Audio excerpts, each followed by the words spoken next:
ትላንትና ፓሪስ ሰን ዠርማ በአውሮፓ ቻምፒዮንስ ሊግ የግማሽ ፍጻሜ መልስ ጨዋታውን በፓርክ ደ ፕሪንስ 2-1 አሸንፎ በድምር ውጤት 3-1 በመርታት የፍጻሜ ተፋላሚ መሆኑን አረጋግጧል። ፋቢያን ሩይዝ ትላንት አስቀድሞ ጨዋታውን ለፓሪስ ሰን ዠርማ ነገሮችን ያቀለለው እሱ ነው።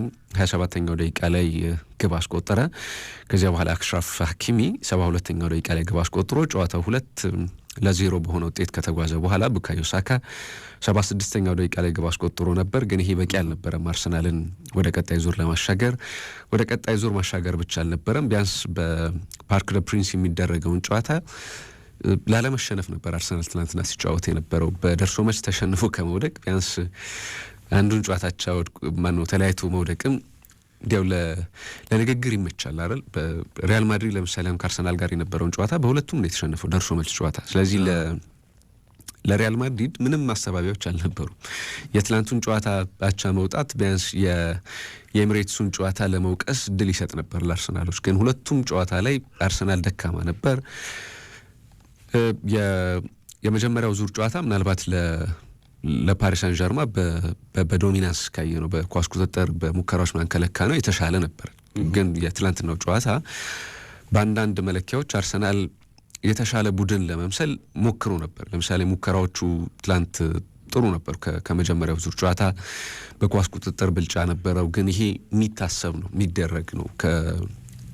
የመጀመሪያውን ጨዋታ ተሸንፎ ለመጣ ከሜዳ ውጭ የሚጫወት እና ከማሸነፍ ውጭ አንድም መፍትሄ ለሌለው ክለብ የኳስ ቁጥጥር የበላይነት መውሰድ ላያስደንቀን ይችል ይሆናል። ግን ሙከራዎችንም በደንብ ማድረግ ይጠበቅበታል። ትናንት 19 ሙከራዎች ነበሩት። ግን ኢላማቸውን በጠበቁ ሙከራዎች የምንለካው ከሆነ ፓሪስ ሰን ዠርማ ብልጫ ነበረው።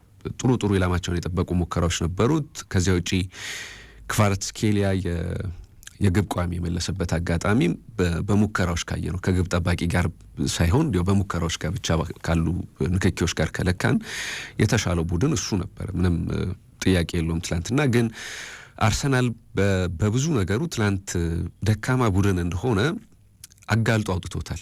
ፓሪስ ሰን ዠርማ ለምሳሌ በጣም የሚኮሩበት እና የሚተማመኑበት የቆመ ኳስ ትላንት አርሰናልን ሊታደግ አልቻለም። በደርሶ መልስ ጨዋታ በሙሉ አርሰናል ይህንን ጨዋታ ለማሸነፍ ጥረት ሲያደርግ የነበረው ከቆሙ ኳሶች በሚገኙ ድሎች ነበር። ትላንት 6 የማዕዘን ምቶች ነበሩት አርሰናል በጨዋታው ላይ እና ያገኛቸውን የማዕዘን ምቶች የተጠቀመበትን መንገድ ካየን ለምን ሁለተኛ እቅድ አልኖረውም ይሄ ቡድን ብለን እንድንጠይቅ የሚያስገድድ ይመስለኛል። የሚያገኟቸውን እድሎች በብዛት የማዕዘን ምት እንዲሆኑ ይፈልጋሉ። ንክኪዎች በኳስ ወደ መስመር አውጥቶ ሌሎች ተጫዋቾች ጨርፏቸው የማዕዘን ለማግኘት ይሞክራል በተደጋጋሚ። የመጀመሪያ የጨዋታ እቅዱ ከቆመ ኳስ ግብ ማግኘት እንደሆነ አርሰናል ግልጽ ነው። የመጀመሪያዎቹ ደቂቃዎች ላይ ሙከራዎች ነበሯቸው ከቆመ ኳስ ያገኟቸው። ለምሳሌ የኦዴጋርድ አስደናቂ ሙከራ ከቆመ ኳስ የተገኘ ነው።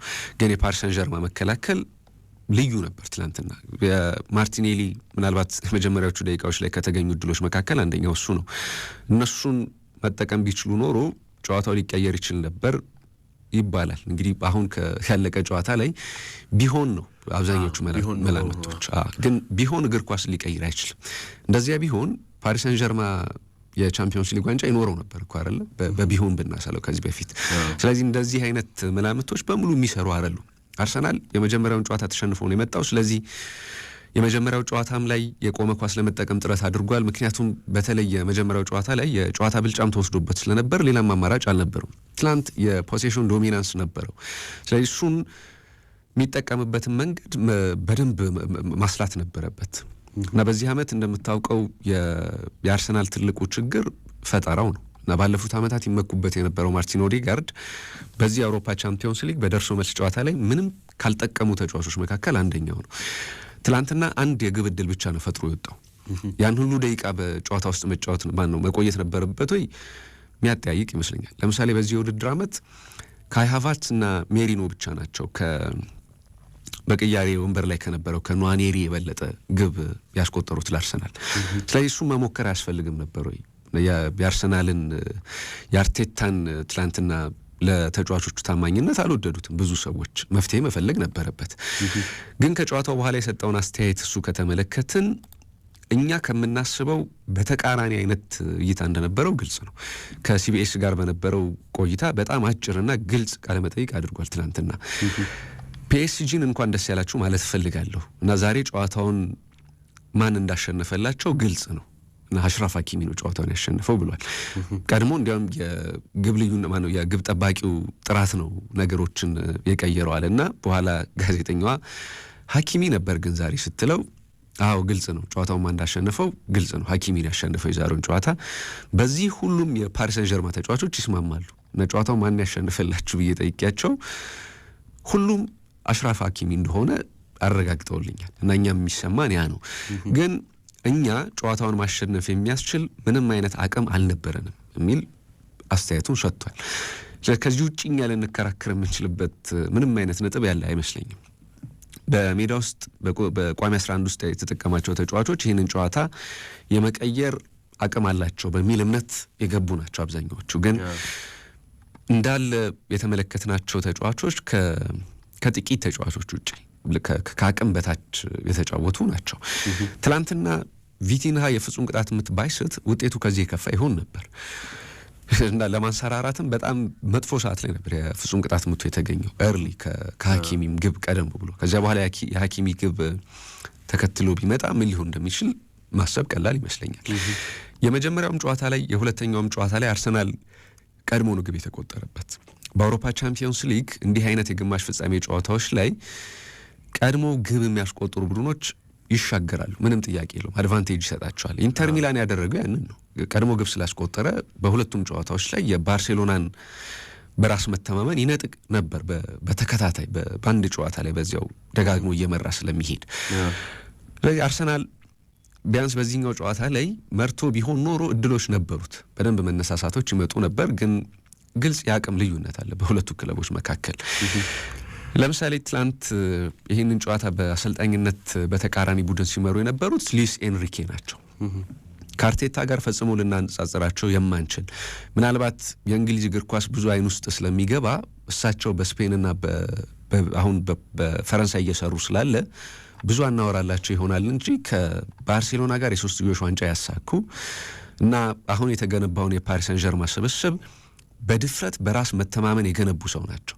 ኪሊያን ኤምባፔን ከክለቡ ሲያስወጡ እና መቼም በሳቸው ግፊት እንደወጣ ግልጽ ነው፣ ምንም ጥያቄ የለውም። የሪያል ማድሪድ ተደጋጋሚ ጥያቄ እንዳለ ሆኖ የክለቡ ዋና ሰው እንደማይሆን ግን ምልክቶች ሰጥተውታል። በቅያሬ ወንበር ላይ እያስቀመጡ ልክ እንደመጡ እና ሲጠየቁ ያለ ኪሊያን ኤምባፔ መጫወት እንዳለብን መልመድ ይገባናል በሚል በተደጋጋሚ አስተያየታቸውን ይሰጡ ነበር። ለምን ስለ ሌሎች ተጫዋቾች አትጠይቁም? ስለ ኤምባፔ ብቻ ለምን ትጠይቃላችሁ አሉ። የአውሮፓ ቻምፒዮንስ ሊግ ያለፉት ዓመታት የክለቡ ከፍተኛ ግብ አስቆጣሪ ነው። በሊጉም ከፍተኛ ግብ አስቆጣሪያቸው በተደጋጋሚ እሱ ነበር። ግን እንዴት ነገሮችን መስራት እንዳለባቸው የሚያውቁ ሰው ናቸው። ከቱኸል በኋላ ከ2020 በኋላ ፓሪስ ሰን ዠርማ ለፍጻሜ አብቅተውታል። እሳቸው ባይሆኑ በዚህ ስብስብ ፓሪስ ሰን ዠርማ የፍጻሜ ተፋላሚ ይሆናሉ ያላውቅም። ኢጎችን ማኔጅ የሚያደርጉበት መንገድ ለምሳሌ ዴምቤሌ በአርሰናል ሲሸነፉ በኤምሬትስ የምድብ የመጀመሪያዎቹ ጨዋታዎች ላይ አልነበረም። ዴምቤሌ እንደምታውቀው በጥለውት ነው የሄዱት፣ እዚያው ፈረንሳይ ትተውት። ትልቁ ምክንያታቸው ኢጎ ለቡድኑ ዋጋ የለው ለሚሰሩ ተጫዋቾችን እንጂ እኔ ነኝ የበላይ የሚሉ ተጫዋቾችን አንፈልግም በሚል የራስ መተማመን የገነቡት ቡድን ነው። አሁን አንገቱን አቀርቅሮ ከዚያ በኋላ በ2025 ለምሳሌ ዴምቤሌን ብናነሳ የዴምቤሌን ያክል ግብ ያስቆጠረ አንድም ተጫዋች የለም። 31 ግቦች አስቆጥሯል።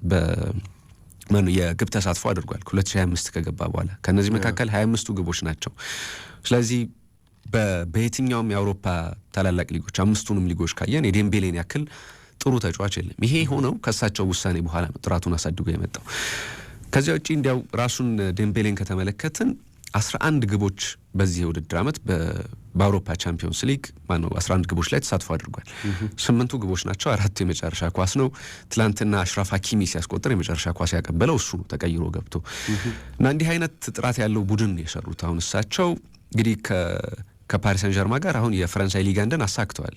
የሚቀራቸው የቻምፒዮንስ ሊግ ዋንጫ ነው እና የሀገር ውስጥ ሌሎች ዋንጫዎች ሊኖሯቸው ይችላል። የክለቦች ዓለም ዋንጫ የሚጠብቃቸዋል።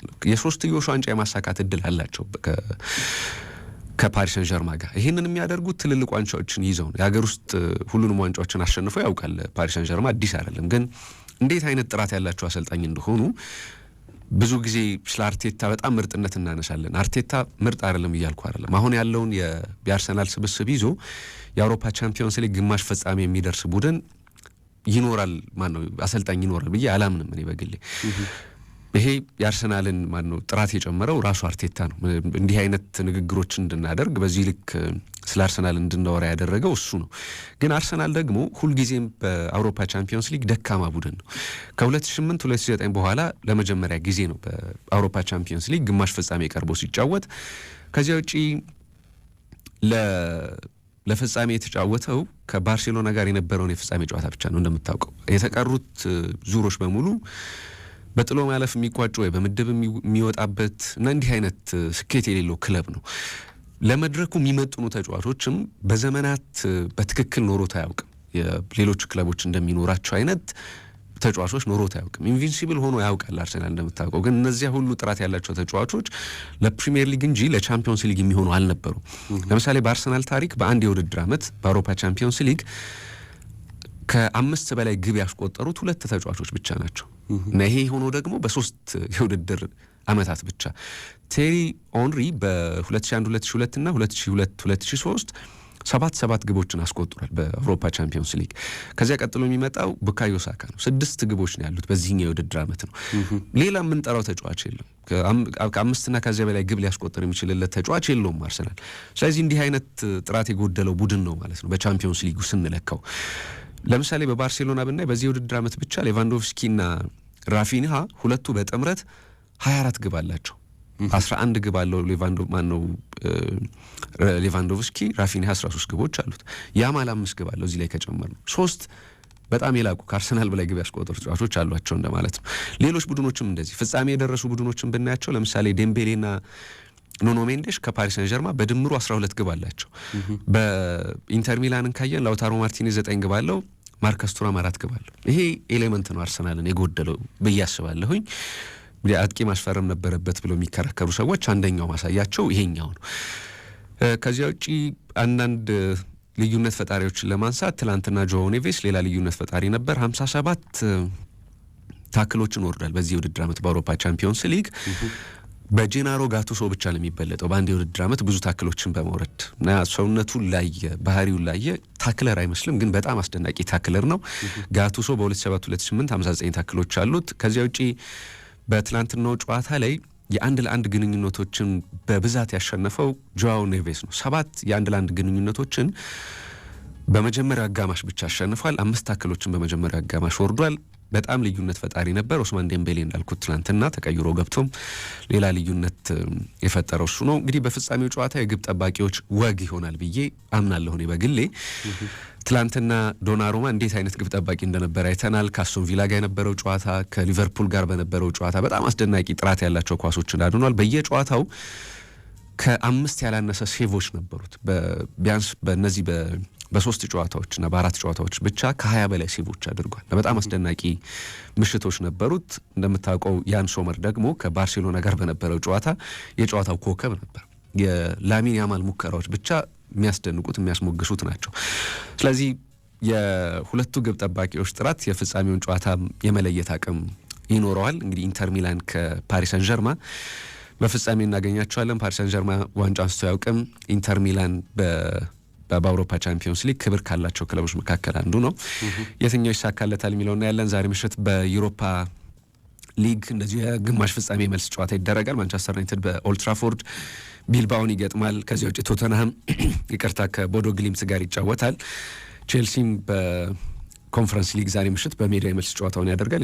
የመጀመሪያውን ዙር ጨዋታ አሸንፎ እንደነበረ እናስታውሳለን። ምናልባት ቶተንሃምን በተመለከተ ማዲሰንና ሶን ሂንግሚን በጉዳት ምክንያት አይኖርም። ዶሚኒክ ሶላንኬ አጠራጣሪ ነው ተብሏል። በማንቸስተር ዩናይትድ በኩል ጉዳትን በተመለከተ የተለየ ጉዳት ዜና የለበትም። ባለፈው ተከላካዩ ተጎድቶ ወጥቷል እንደምታውቀው።